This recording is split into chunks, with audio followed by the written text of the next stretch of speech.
Economists around the world are struggling to break free of the clutches of the financial crisis. But a 12-year-old Canadian knows what needs to be done. Victoria Grant took the internet by storm overnight after a video of her slamming Canada's banks for robbing the people went viral. What I have discovered is the banks and the government have colluded to financially enslave the people of Canada. When a bank gives you a mortgage, which literally means a death pledge or a loan, they don't actually give you money.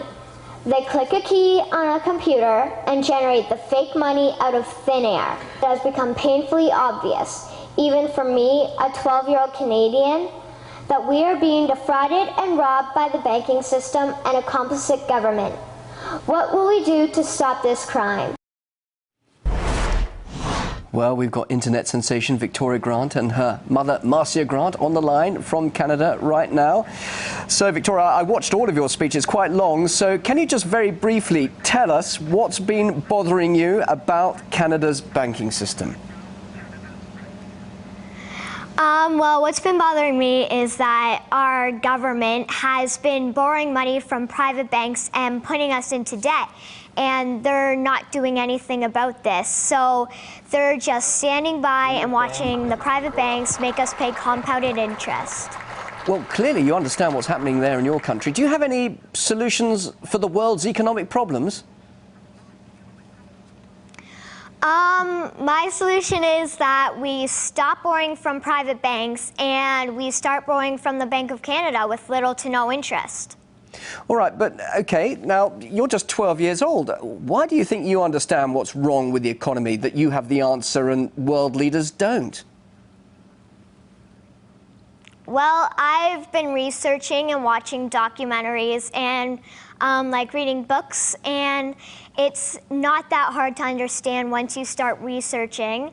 And like world leaders, they probably know what's happening. It's just they're not doing anything about it.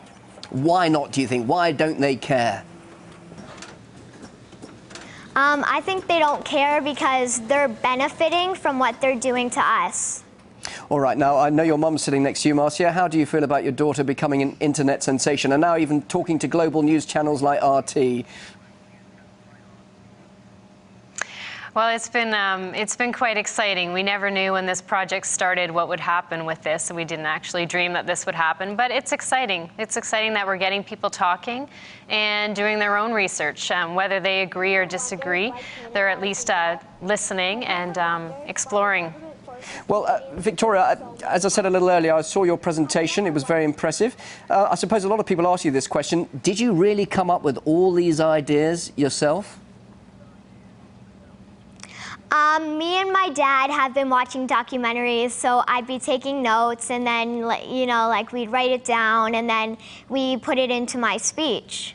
So this is the sort of thing you've been discussing. Like we both worked on it. So you've been discussing this with your dad, and clearly it's something that has really taken your interest by storm. And you feel that you definitely have a message to tell not just people of your generation, of your age, but the whole of the world, from what you're understanding now.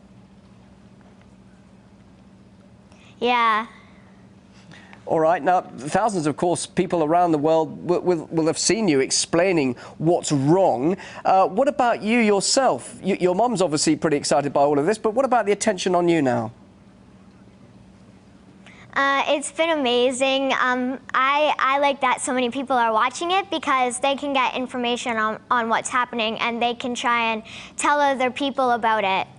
But some people of your age might say economics, finance, all boring, isn't it? Yeah, probably. But what do you say to them? That's actually important for our lives? Well, it's important because if something really bad happens, you know, like we could grow up like living with just like one meal a day if this keeps getting worse. What about then when you grow up? What are your ambitions? Do you want to be an economist? Do you want to be a prime minister? Well, I want to be an interior designer, but I'm definitely going to keep studying monetary reform.